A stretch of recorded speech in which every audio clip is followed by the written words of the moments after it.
Hello children, welcome to our channel study with in lockdown.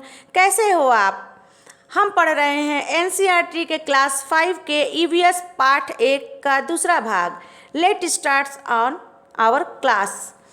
कल की class में हम लोगों ने पढ़ा था कि चींटियाँ अपने साथी को कैसे पहचानती हैं।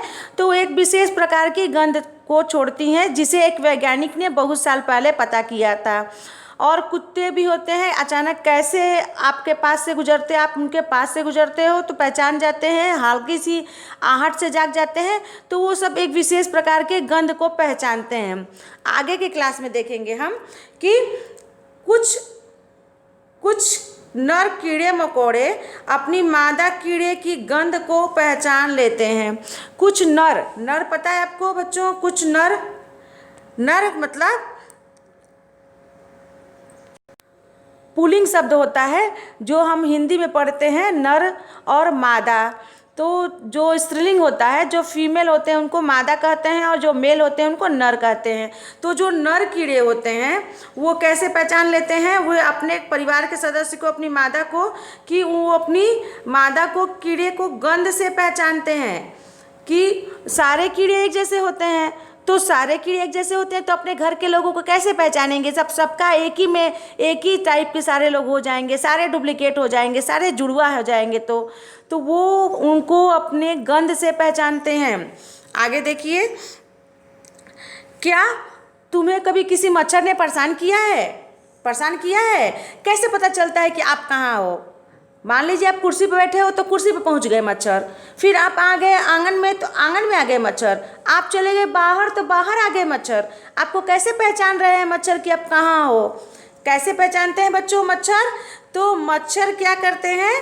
मच्छर जो होते हैं वो आपके शरीर की गंध या आपके पैरों के तलवे की और आपके शरीर की गर्मी से ढूंढ लेते हैं। वो आपको ढूंढ लेंगे। मच्छरों को रात को कहाँ पता चलेगा कि आप कहाँ किस कोने में सोए हो, लेकिन मच्छर उस आपके गंध को, आपके शरीर की गर्मी से आपको ढूंढ लेते हैं। यहाँ देखिए बच्चों, यहाँ दिया है रेशम का कीड़ा है। ये रेशम का कीड़ा क्या कह रहा है? रेशम का कीड़ा कह रहा है, क्या कह रहा है कि मैं रेशम का कीड़ा हूँ, मैं अपनी मादा को उसकी गंध से कई किलोमीटर दूर से ही पहचान लेता हूँ। कि मेरी मादा मतलब मेरी जो होती है फीमेल वर्जन, मेरी पत्नी, वो कहाँ है, किधर है, तो वो दूर किलोमीटर दूर भी रहती है तो मैं उसके गंध से, मतलब उसने एक विशेष प्रकार का सेंट लगाया। मान लीजिए कि उसकी पत्नी को वो सेंट बहुत पसंद है, तो उसको पता है कि मेरी पत्नी यही सेंट लगाती है और वही सेंट से उसको पहचान जाता है। तो ये नेचुरल सेंट है, इसको कोई आर्टिफिशियल मैंने कहीं से छिड़का नहीं है उसने, ये भगवान ने उसको विशेष प्रकार का उसमें सेंट दे दिया है, गंध दे दिया है, और उसके जो नर को पहचानने की शक्ति दे दी है कि कई किलोमीटर दूर से वो पहचान जाएगा कि मेरी मादा यहाँ है और वहाँ पहुँच जाएगा। हम लोगों में वो शक्ति नहीं होती है। आगे देखिए, क्या तुमने कभी किसी कुत्ते को इधर उधर कुछ सूंघते हुए देखा है? सोचो, कुत्ता क्या सूंघता होगा? देखा है अपने कुत्ते को कुछ सूंघते हुए? इधर उधर कुत्ता कुछ सूंघते हैं, देखते हैं आप कुत्ते को लेकर जाते हैं, अपने ही कुत्ते को लेकर जाते हैं तो पता नहीं क्या जमीन पर सूंघने लगता है, आपको गुस्सा आता है, क्या कर रहे हो जी, चलो जल्दी चलो, लेकिन फिर भी रुक रुक कर सूंघता है। और ये भी देखे होंगे, कुत्ता जो होते हैं जगह जगह जाते समय वो क्या करते हैं, पेशाब भी करते चलते हैं। क्यों? ऐसा क्यों? पागल हो गए? क्या करते हैं? जगह जगह घूम रुक रुक कर करते, एक ही जगह कर लो नहीं। वो इसलिए कि सड़कों पर कुत्ते की भी अपनी जगह बटी होती है। एक कुत्ता दूसरे कुत्ते के मल मूत्र की गंध से जान जाता है कि उसके इलाके में बाहर का कुत्ता आया है।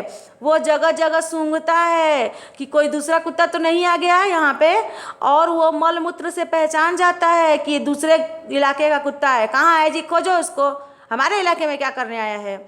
और अपने इलाके में कुत्ते अपने इलाके में ही जगह जगह मल मूत्र करते हैं कि पहचान जाए कि ये मेरा इलाका है, आना मत इधर। तो अब बताओ, कुत्ते भी दादागिरी कर रहे हैं, वो भी अपना इलाका बना रहे हैं। चलो बच्चों आगे देखते हैं, कि क्या होता है। हम आपको क्या करना है, लिखना है। तो अगर बच्चों आप चाहें तो मुझे कमेंट्स में इसका आंसर दे सकते हैं जो मैं क्वेश्चन दे रही हूँ। क्या है कि हम कुत्तों के सूंघने की शक्ति का इस्तेमाल कहाँ कहाँ करते हैं। आप ये उत्तर को चाहें तो इस आंसर को मेरे कमेंट्स में दे सकते हैं। बच्चों मेरे इंतज़ार रहेगा कि आप कमेंट करके उसका आंसर दीजिए। तो हम कुत्तों की सूंघने की शक्ति, कुत्ते इतने शक्तिशाली होते हैं सूंघने में कि उसका इस्तेमाल कहाँ कहाँ कर सकते हैं, उसका प्रयोग हम कहाँ कहाँ कर सकते हैं। किन किन मौक़ों को तुम्हारी सूंघने की शक्ति तुम्हारे काम आती है। कौन सा ऐसा मौका आया है कि कौन सा ऐसा आपको एक्सीडेंट हुआ है, कोई घटना हुई है, कोई दुर्घटना हुई है कि आपके सूंघने की शक्ति आपके काम आती है। सूची बनाओ, मतलब उसका क्या करो, आप बनाओ, डिटेल में बनाओ, उसका टेबल बनाओ। उदाहरण के लिए खान पान की गंध से उसके खराब होने का पता, खान पान से उसकी गंध से खराब होने का पता। उसके बाद कि तुम बिना देखे किसी जानवर की गंध से उसको पहचान सकते हो। क्या कोई ऐसा भी जानवर है जिसको तुम बिना देखे उसकी केवल गंध सूंघकर पहचान सकते हो। उसका नाम लिखो। क्या करना है, उसका नाम लिखना है उस जानवर का जो इसको बिना देखे आप पहचान सकते हो। किन्हीं ऐसी 5 चीज़ों के नाम लिखो जिसकी गंध तुम्हें अच्छी लगती है, और किन्हीं ऐसी 5 चीज़ों के नाम भी लिखो जिसकी गंध तुम्हें अच्छी नहीं लगती है। बच्चों ये तो तुमको ज़रूर करना है, ये तो एकदम इम्पॉर्टेंट है। मुझे पता लगना चाहिए कि आपको कौन से 5 सामान अच्छे लगते हैं उसका गंध, और कौन से 5 सामान की गंध अच्छी नहीं लगती। जैसे मान लो किसी बच्चे को दही अच्छी नहीं लगती, तो दही जब आता है तो उसका जब दही महकता है तो बच्चे कहते हैं मम्मी छी दही लियो क्या, मेरे खाने में दही को देखो टच मत होने देना, बहुत गंदी महकती है। किसी किसी बच्चे को दूध भी नहीं, दूध की भी खुशबू अच्छी नहीं लगती है। तो आपको कौन कौन सी खुशबू, कौन कौन सा गंध अच्छा नहीं लगता बच्चों, और कौन कौन सा गंध अच्छा लगता है, कृपया मुझे कमेंट में ज़रूर बताना। कृपया मुझे ज़रूर से ज़रूर बताना, मुझे पता तो चले कि बच्चों को कौन कौन से गंध अच्छा लगता है और कौन कौन सा गंध अच्छा नहीं लगता है। चलिए बच्चों आगे देखते हैं। क्या है, क्या तुम्हारे अपने घर के लोगों के कपड़े से गंध आती है। क्या ऐसा होता है कि आते हैं आपके पापा जी या आते हैं आपके दादाजी तो बोलते हैं वह मम्मी क्या इनके कपड़ों से कैसे बदबू आ रही है। तो ऐसी कोई आती है, और ऐसी बदबू आती है तो क्यों आती है आपको, और किसके कपड़ों में आती है, आपको इसको भी देखना है। आप बता सकते हैं। कभी किसी भीड़ में भरी जगह जैसे मेले में, बस में, ट्रेन में आदि में तुम्हें कोई गंध का एहसास हुआ होगा। बिल्कुल हुआ होगा बच्चों, बहुत होता है, मुझे तो बहुत होता है। हम किसी बस में गए, भीड़ में, ट्रेन में चढ़े, ट्रेन में भीड़ लगी है उसमें घुस गए तो बहुत अजीब अजीब तरह की गंध महसूस होती है। तो क्या आपको कभी महसूस हुई है, तो बताओ कैसा लगा होगा, मुझे ज़रूर बताना प्लीज़। मुझे पता चलना है कि मुझे जैसा महसूस होता है वैसे आपको महसूस हो रहा है क्या, मुझे बताना ज़रूर। अब देखिए बच्चों ऐसा क्यों होता है। देखिए आगे देखते हैं कि आज रजनी को ज़रूरी काम से कहीं जाना पड़ा। अपने 6 महीने बेटे दीपक को ये दीपक है, ये क्या है, ये दीपक है। दीपक को अपनी बहन सुशीला, ये उनकी बहन है सुशीला के पास छोड़कर गई है। कौन गई है, रजनी गई है सुशीला के पास छोड़ के। तो सुशीला की अपनी बेटी भी इतनी ही छोटी है, बराबर छोटी है। तो मज़े की बात है कि दोनों बच्चों ने एक साथ पॉटी कर दी, लैट्रिन कर दी, पॉटी मतलब लैट्रिन कर दी। तो अपनी बेटी की पॉटी धोने के बाद जब दीपक की पॉटी धोने लगी तो अपने मुंह नाक को दुपट्टे से क्या कर लिया, ढक लिया। क्यों ढक लिया बच्चों, बता सकते हो कि जब उसने दीपक की पॉटी साफ की तो उसको नाक से मुंह को क्यों ढक लिया, और अपनी बेटी की पॉटी क्यों नहीं मुंह ढका, क्यों बता सकते हो। आगे देखिए क्या हुआ है कि आओ चर्चा करते हैं कि सुशीला ने अपनी बेटी को पॉटी साफ करते समय मुंह क्यों नहीं ढका, और दीपक की पॉटी में क्यों ढक दिया, क्यों बच्चों बता सकते हो। हाँ, इसलिए क्योंकि अपनी बेटी की पॉटी उसको बदबू नहीं दे रही थी और दीपक की पॉटी बदबू दे रही थी। तो क्यों भाई? दीपक दूसरे घर का इसलिए। बिल्कुल सही, वो दूसरे घर का है और उसने पहली बार उसके सामने पॉटी की है, तो उसकी पॉटी उसको बदबू दे रही है। और जो उसका घर की बेटी है रोज पॉटी करती है, वो रोज पॉटी साफ करती है, तो उसकी पॉटी साफ करते करते उसको इसकी बदबू का क्या हो गया है, अभ्यास हो गया है, वो एडजस्ट कर ली है ये बदबू का, उसको ज़्यादा नहीं दिक्कत होगी।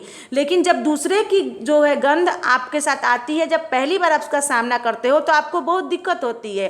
ये हर क्षेत्र में होता है। मान लीजिए आपका घर किसी ऐसे जगह पर है जहाँ हमेशा नाली बहती है, जहाँ हमेशा नाली बहती रहती है पिछवाड़े, लेकिन आप धीरे धीरे एडजस्ट करती हो, आपको ज़्यादा नहीं दिक्कत होती है। लेकिन अगर आपका कोई रिश्तेदार, कोई फ्रेंड आपके घर आता है तो बोलेगा कि कैसी बदबू आ रही है, तुम्हारे घर के पीछे से बदबू आ रही है क्या? तो आप कहोगे नहीं, बदबू तो नहीं आ रही है। तो आपको रोज रोज सूंघते सूंघते आदत हो गई है उस गंध की। लेकिन जो नया पर्सन आया है उसको आदत नहीं है, तो जो ये आदत से भी गंध को, सुगंध और गंध में अंतर हो जाता है। अब देखिए कि जब तुम कूड़े के ढेर से पास से गुजरते हो, कूड़े के ढेर के पास से गुजरते हो, तो वहाँ की गंध तुम्हें कैसी लगती है? अच्छी नहीं लगती होगी। लेकिन वहाँ के बच्चों के बारे में सोचो जो कई घंटे इन्हीं कूड़े के ढेर में कचरे बीनते हैं, उनको क्यों नहीं मांगता है? आखिर में वो सब कूड़े बीन रहे हैं बच्चे, तो उन लोगों को बदबू नहीं देता है? वो कैसे कूड़े बीनते हैं? क्यों बच्चों? इसलिए क्योंकि वो एडजस्ट हो गए हैं, रोज इसी को सूंघना है, रोज रोज इसी में काम है, तो उनको वो गंध उतनी परेशान नहीं करती है। तो क्या गंध का अच्छा या बुरा होना भी सभी के लिए एक जैसा होता है, या इसका हमारी सोच पर भी असर होता है? बच्चों बिल्कुल एकदम सही बोला है कि गंध अच्छी है या बुरी है ये हमारी सोच पर निर्भर करता है। अगर गंध हमारे घर की है तो हमें अच्छी लगती है, कोई बात नहीं। अगर वही गंध दूसरे घर की है या हमारी सोच के अनुसार है तो हमको बुरी लगती है। ये क्या होता है, हमारी सोच पर भी इसका असर पड़ता है। आगे देखिए बच्चों, आगे दिया है कि कैसे दिखा। आगे का हमारा जो है ये टॉपिक है कैसे दिखा। किसी ऐसे पक्षी का नाम बताओ, किसी ऐसे पक्षी का नाम बताओ जिसकी आंखें सामने की तरफ होती है। बताओ बच्चों, कोई ऐसा पक्षी देखा है जिसकी आंखें सामने होती हैं? बिल्कुल बिल्कुल सही, उल्लू। उल्लू की आंखें एकदम सामने होती हैं। उल्लू को देखे हो? नहीं देखे हो तो जाकर देख लेना किसी पिक में, उल्लू की आंखें एकदम सामने होती हैं। क्या है? उल्लू।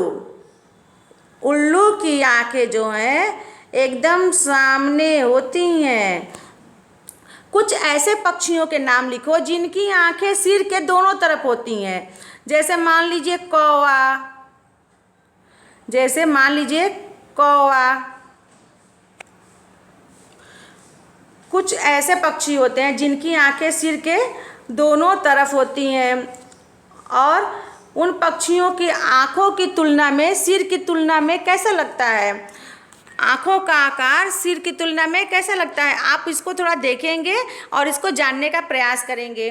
तो ज़्यादातर पक्षियों की आँखें, ज़्यादातर मतलब अधिकतर पक्षियों की आँखें सिर के दोनों तरफ होती हैं। आप देखोगे कुछ चिड़ियों की आँखें, आप ध्यान से अब देखेंगे, अभी तक नहीं देखे हैं तो आपसे देखना शुरू करेंगे कि जो चिड़िया होती हैं उनकी आँखें दो होती हैं ना, एकदम जहाँ हमारा जो दिमाग है, आँख के बगल में जो दिमाग होता है कान के ऊपर, तो चिड़ियों के कान के ऊपर वहाँ उनकी आँखें लगती हैं, दोनों ओर होती हैं। हमारी तो सामने आँखें हैं, तो उनकी जो आँखें होती हैं ना, आँख के बगल में जो कनपट्टी कहते हैं उसको, उन चिड़ियों की आँखें वहाँ होती हैं। क्योंकि उनकी आगे का जो उनका मुंह होता है ना, उनका जो चोंच होता है, जो आगे का मुंह होता है एकदम गोल होता है, और गोल के अलावा दोनों ओर चिपकाए रहता है उनकी आँखें। आप देखेंगे चिड़िया की चिड़िया जो होती है उनका ये चेहरा, ये उनका गोल होता है, और आंखें उनकी यहाँ और यहाँ होती हैं, यहाँ होती हैं और यहाँ होती हैं। हमारी आंखें यहाँ होती हैं और यहाँ होती हैं। क्यों? क्योंकि हमारा चेहरा ऐसा होता है, चिड़ियों का चेहरा ऐसा होता है। बना नहीं पा रही हूँ मैं, चिड़िया जो होती हैं उनका ऐसा दोनों ओर उनका होता है। अब देखिए क्या होता है, तो जब ये बिल्कुल सामने देखते हैं तब इनकी दोनों आँखें ये क्या करते हैं, ये एक ही समय पर दो अलग अलग चीज़ें देख सकते हैं। क्या कर सकते हैं, एक ही समय पर, समय इनका एक ही होता है, एक ही समय पर दो अलग अलग चीज़ों पर नज़र डाल सकते हैं। हम सामने हम लोग देख रहे हैं तो इधर भी देखेंगे, इस साइड में और इस साइड में। इसलिए बच्चों जब आप इस साइड से जाते हो चिड़िया के पास तो चिड़िया उड़ जाती है, उसको सब दिखाई देता है कि इधर से कोई आ रहा है और इधर से कोई आ रहा है। अब जब ये बिल्कुल सामने देखते हैं तब इनकी दोनों आंखें एक ही चीज़ पर होती है। तो तुमने देखा होगा कई पक्षी अपने गर्दन बहुत ज़्यादा हिलाते हैं, बहुत बार बार हिलाते हैं। मान लीजिए सपोज डेट मुर्गे को देख लीजिए, कितने बार गर्दन को हिलाता है, इधर देखेगा फिर करेगा नीचे, फिर देखेगा फिर नीचे करेगा। परेशान हो जाते हैं हम लोग उसको, मुर्गे को देखते देखते। गर्दन उसका हिलना रुकता ही नहीं, कितनी बार गर्दन हिलाओगे। कुछ पक्षी आते हैं दाना खाने, इतनी बार गर्दन हिलाते, इतनी बार गर्दन हिलाते हैं कि पता नहीं चलता कि वो देखते क्या हैं। तो ऐसा क्यों करते हैं, जानते हो क्यों करते हैं ऐसा? पता है आपको क्यों करते हैं? कि ज़्यादातर पक्षियों की आंखें की पुतलियां घूम नहीं सकती। हमारी आंखों की पुतलियां जो है गोल गोल घूम सकती हैं। हम कभी पुतली आगे कर लेते हैं, कभी पीछे कर लेते हैं, कभी दाएं करते हैं, कभी बाएं करते हैं, लेकिन जानवरों की, पक्षियों की पुतलियां जो है घूमती नहीं है। तो उसके लिए उनको क्या करना पड़ता है, गर्दन घुमाकर आसपास देखना पड़ता है। अब क्या होता है, यहाँ देखिए, यहाँ ये देखिए, इसको पुतलियाँ इसकी घूम ही नहीं रही हैं तो इसको गर्दन घुमाना पड़ता है बार बार। देख ही रहे हो, इधर घुमा रहा है, इधर घुमा रहा है, इधर घुमा रहा है, इधर घुमा रहा है, ये देखो ये देखो। तो ये बार बार गर्दन क्यों घुमा रहे हैं, क्योंकि इनकी आँख की पुतलियाँ घूमती नहीं है। अब तुम एक काम करो, तुमको क्या करना है, तुम अपनी दाईं आँख बंद करो, दाईं आँख बंद करो या हाथ से ढक लो। उसी समय तुम्हारा एक साथी तुम्हारे बिल्कुल दाईं तरफ थोड़ी दूर पर खड़ा हो जाएगा। तो दाईं तरफ आंख बंद करोगे और तुम्हारा साथी दाईं तरफ खड़ा है तो तुमको दिखाई देगा? बिल्कुल नहीं। अगर दिखाई दे रहा है कि नहीं दिखाई दे रहा है, आप इसका थोड़ा प्रयोग करेंगे, थोड़ा इसका एक प्रैक्टिकल करके बताएंगे। तुम बिना गर्दन घुमाए अपने साथी के एक्शन को देख सकते हो कि साथी क्या कर रहा है, क्योंकि तुमने दाईं आंख तो बंद कर रखी है और साथी भी तुम्हारा दाईं तरफ है। तो साथी जो एक्शन कर रहा है तुमको दिखाई दे रहा है, बिना गर्दन घुमाए देखना है, बताना है आपको कि क्या होगा। अब दोनों आंखें खोलकर बिना गर्दन घुमाए दाईं तरफ साथी को देखो। अब आंखें खोल दो, अब तो वही साथी वही एक्शन कर रहा है, क्या तुमको दिखाई दे रहा है? बिल्कुल दिखाई दे रहा है। दाईं आंख बंद करने पर साथी दाईं ओर खड़ा साथी दिखाई नहीं देगा। क्यों? क्योंकि आपकी जो आंखें हैं वो दाएं बाएं दोनों तरफ देख सकती हैं। हम इधर भी देख सकते हैं, सामने ही देखते हैं, साथ में सामने के साथ साथ हम बगल में भी देख सकते हैं। देखे हो, कोई प्रैक्टिकल करो कि आप सामने देख रहे हो और बगल से मम्मी आ रही हैं, बगल से बंदर आ रहा है, तो आपको पता चल जाता है कि इधर से कौन आ रहा है और इधर से कौन आ रहा है। आप तो सामने देख रहे हो तो ये पता चल जाता है। तो अब दोनों तरीकों को देखने में अंतर समझ में आया कि दोनों आँखों से क्या होता है। आगे बढ़ रहे हैं बच्चों, देखिए अब क्या होता है कि अब गेंद या छोटा सिक्का उछालकर उसे पकड़ने का खेल खेलो। क्या करो, गेंद और छोटा सिक्का उछालो और उसे पकड़ने का खेल खेलो। छोटा सिक्का उछालो और उसको दोनों आंखें खोलकर गेंद को ऊपर फेंको और दोनों आंखें खोलकर पकड़ो। और फिर क्या करो, एक बार एक आंख बंद करके पकड़ो, देखो किस पोजीशन में तुमको गेंद जल्दी पकड़ने पर आसानी होती है।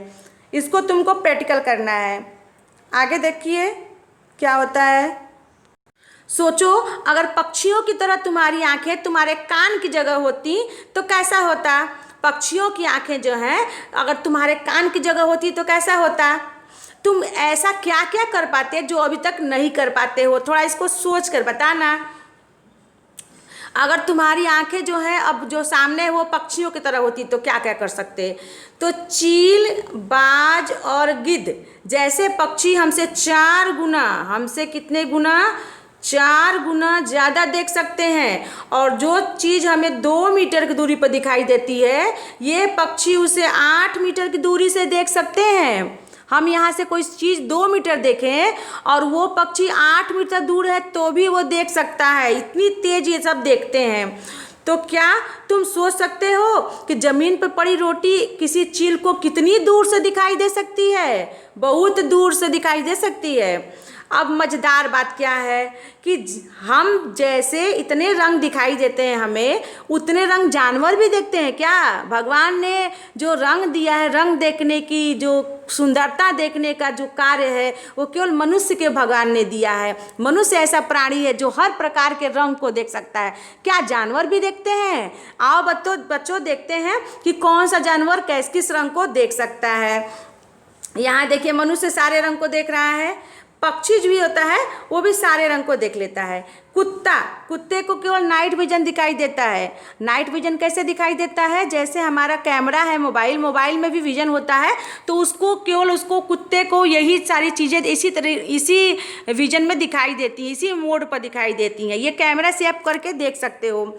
और ब्लैक एंड वाइट जो होते हैं, ये छिपकलियाँ, उनको सारी चीज़ें ब्लैक एंड वाइट, ये छिपकली तो है, लग रहा है छिपकली ही है, तो उसको ब्लैक एंड वाइट दिखाई देती है। आगे देखिए, आमतौर पर माना जाता है कि दिन में जागने वाले जानवर कुछ रंग देख पाते हैं। जैसे ये दिन में जागने वाले जानवर हैं, रात में जागने वाले जानवर हर चीज़ को सफ़ेद और काला देखते हैं। ये दिन और रात दोनों में जागते हैं, तो ये मिक्स देख रहे हैं, और ये हर चीज़ को सफ़ेद देखते हैं जो रात को जागते हैं। अब देखिए कितने तेज हैं कान। अब कान का देखेंगे कि कान कितने तेज हैं। तो तुमने क्लास 4 में पढ़ा है, कक्षा 4 में, कि पक्षियों के कान दिखाई नहीं देते जब उनके बाहरी कान छोटे छोटे छेद जैसे होते हैं, और क्या होते हैं, उनके पंखों से ढके रहते हैं। पता चला आपको कि जानवरों के जो होते हैं, पक्षी होते हैं, पक्षी के कान दिखाई क्यों नहीं देते हैं? क्योंकि उसमें छेद होते हैं और वो पंखों से ढके होते हैं। अब देखिए 10 ऐसे आपको जो है होमवर्क करना है बच्चों, बिल्कुल करना है कि 10 जानवरों के नाम लिखिए जिनके कान दिखते हैं। आपको 10 जानवर के नाम लिखना है। कुछ ऐसे जानवरों के नाम लिखो जिनके बाहरी कान हमारे कानों की तुलना में बड़े होते हैं। एक तो यहाँ पर दे दिया गया है चित्र, अब आप देख सकते हो ये कौन है। इनके कुछ ऐसे जानवरों के नाम लिखना है जिनके कान हमारे कान से बड़े होते हैं। जब पता करके लिखना, तो आसपास के जानवरों को थोड़ा ध्यान से देखना और लिखना है कुछ जानवर जिसके कान बड़े होते हैं। तो बच्चों आपको 2 कार्य करना है। 10 जानवरों के नाम लिखना है जिसके कान दिखाई देते हैं, और कुछ जानवरों के नाम जिसके कान हमारे कान से बड़े होते हैं। आप तो बड़े होशियार बच्चे हो, आप तुरंत ये कार्य कर लोगे। अब बच्चों सोचो, क्या सोचो कि तुम्हें क्या लगता है? सोचो कि क्या जानवरों के कान के आकार और उनके सुनने की शक्ति में कुछ संबंध है? भगवान ये क्या किए हैं? किसी के कान इतने बड़े बना दिए सूप जैसे, किसी के कान दिखाई नहीं देते हैं, किसी के कान हम छोटे से हैं, किसी के कान बड़े हैं, किसी के कान लंबे हैं, किसी के कान गोल हैं। ऐसा क्यों भगवान ने किया है? तो क्या इस कान बनाने से सुनने की शक्ति पर भी असर पड़ता है? देखिए बच्चों, हम लोग प्रैक्टिकल करके देखते हैं। आओ करके देखें। स्कूल में कोई शांत जगह खोजो जहाँ शोर ना हो। वहाँ एक बच्चा बाकी बच्चों से थोड़ी दूर पर खड़ा होकर धीरे से कुछ बोले, धीरे से दूर पर जाकर धीरे से बोलेगा, तो बाकी बच्चे उसको ध्यान से सुनेंगे और फिर वह बच्चा उतनी ही धीरे से बोलेगा। तो अब क्या करेंगे? नहीं सुनाई दे रहा है, तो अब देखो बच्चों, अपने कान के पीछे हाथ लगाओ, ऐसे हाथ लगाकर और बोलो, तो देखो आवाज़ आपको सुनाई दे रही है। जो दूर से धीरे से बोल रहा है, देखा है आपने कि कहीं टीवी पर या कहीं मोहल्ले में या फिर आपके घर में ही या फिर कोई फिल्म में आपने देखा है कि लोग कान पे हाथ रख के सुनते हैं? कभी देखा है? क्यों कान पे हाथ रख के क्यों सुनते हैं? क्योंकि धीरे धीरे जो बोलता है वो धीरे धीरे बोलता है, तो उसको सुनाई देने में परेशानी होती है, तो कान पे हाथ रख लेता है। क्यों ऐसा क्यों करता है? वो क्यों करता है? क्यों पता तो करो। तुम लोग प्रैक्टिकल करो बेटा, प्रैक्टिकल करोगे तो तुरंत समझ में आएगा। अच्छा, ये भी नहीं कर पाओगे? अगर कर लेना तो क्या करो, अभी फ़िलहाल क्या करो, मैं पढ़ रहे हो तो क्या करो, अपने कान के पीछे हाथ रखो, दोनों हाथ अपने कानों के पीछे रखो, जल्दी रखो और कुछ बोलो। और जब बोलोगे तो क्या है, मैजिक होगा। आपकी आवाज़ आपको ही सुनाई देगी, गूंजेगी आपके अंदर। देखो तो क्या महसूस होता है बेटा? आपको सुनाई दी आपको अपनी आवाज़?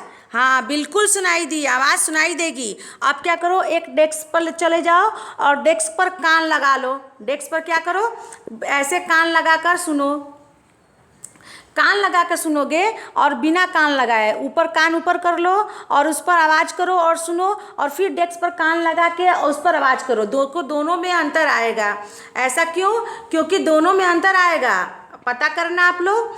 तो सांप भी कुछ ऐसे ही सुनते हैं। वो क्या करते हैं, सांप भी ऐसे सुनते हैं। उनके बाहरी कान जो होते हैं नहीं होते हैं, जमीन पर कंपन से ही वो सुन पाते हैं। आवाज़ें अलग अलग कैसे होती हैं, आवाज़ें अलग अलग जानवर कैसे निकालते हैं। जानवर जो है बोलते हैं, लेकिन उसमें भी आवाज़ होती है अलग अलग। जंगल में ऊंचे पेड़ पर बैठा लंगूर पास आती मुसीबत जैसे शेर चीता को देखकर एक खास आवाज़ निकालकर अपने साथियों को संकेत देता है। और ऐसे ही काम पक्षी भी करते हैं। कुछ पक्षी अलग अलग खतरों के लिए अलग अलग आवाज़ें निकालते हैं। जैसे उड़कर आने वाले दुश्मन के लिए एक तरह की आवाज़ और ज़मीन से चल के आने वालों के लिए दूसरी तरफ की आवाज़। सारे अपने जानवर आवाज़ भी चेंज करते हैं। मछलियाँ जो होती हैं खतरे की चेतावनी एक दूसरे को बिजली तरंगों द्वारा देती हैं। कुछ जानवर तूफान या भूकंप आने पर विशेष कुछ अजीब हरकतें करने लगते हैं। कि कुछ जानवर ऐसे हरकत करते हैं कि तूफान आने वाला है या भूकंप आने वाला है तो वहाँ से चलते हैं, भागने लगते हैं। तो हमारे कुछ लोक कथाओं में या कुछ गाँवों में बताया गया है कि जब चींटियाँ अंडा लेकर भागना शुरू करती हैं, लाइन लगा है चींटियों का, तो गांव के बूढ़े लोग कहते हैं कि लगता है कि बहुत तेज पानी बरसने वाला है, सारी चींटियाँ अपना अंडा लेकर भाग रही हैं, देखो बहुत घनघोर पानी बरसेगा। तो वैसे ही कुछ पक्षी होते हैं कि जानकारी देते हैं, वो शोर करके हर प्रकार से किसी न किसी प्रकार से खतरे की चेतावनी देते हैं कि कुछ क्या होने वाला है, भूकंप आने वाला है या अनहोनी होने वाली है। उनका व्यवहार से समझ जाते हैं। तो देखिए कैसे समझेंगे कि 2004 में, यहाँ देखिए 2004 दिसंबर में आए सुनामी में कुछ समय पहले जानवरों ने अजीब व्यवहार करना शुरू कर दिया था। कैसे? चेतावनी देनी शुरू कर दी थी कि अंडमान की खास जनजाति इसको समझ गई। अजीब प्रकार की उन्होंने व्यवहार शुरू कर दिया जानवरों ने, और उन्होंने क्या किया, इलाका खाली के समझ गए उन्होंने कि कुछ न कुछ गड़बड़ जरूर होने वाला है। और इस प्रकार जाति लोग सुनामी के कहर से क्या करें, बच गए। आगे देखिए क्या होता है कि डॉल्फिन भी अलग अलग तरह की आवाज़ें निकालती हैं और एक दूसरे से बातें करती हैं। डॉल्फिन जो है ये आवाज़ निकालती है और बातें करती है। वैज्ञानिकों का यह मानना है कि कई जानवरों की अपनी पूरी भाषा होती है। अब देखो बच्चों, आगे का जो है ये देखिए कि क्या तुम कुछ जानवरों की आवाज़ें समझ सकते हो? किस किस जानवर की? क्या कुछ जानवर तुम्हारी भाषा भी समझ सकते हैं? कौन कौन से जानवर आपकी भाषा समझ सकते हैं? बच्चों अब इस पाठ का आगे वाला भाग हम अगले वीडियो में बनाएंगे। तब तक के लिए बच्चों आप जितना मैंने कार्य दिया उस कार्य को करिए और इसको ध्यान से पढ़िए। आशा है कि आपको इस मज़ेदार वीडियो बहुत मज़ेदार लगा होगा। इसी के साथ हमारा एक वीडियो समाप्त होता है। धन्यवाद।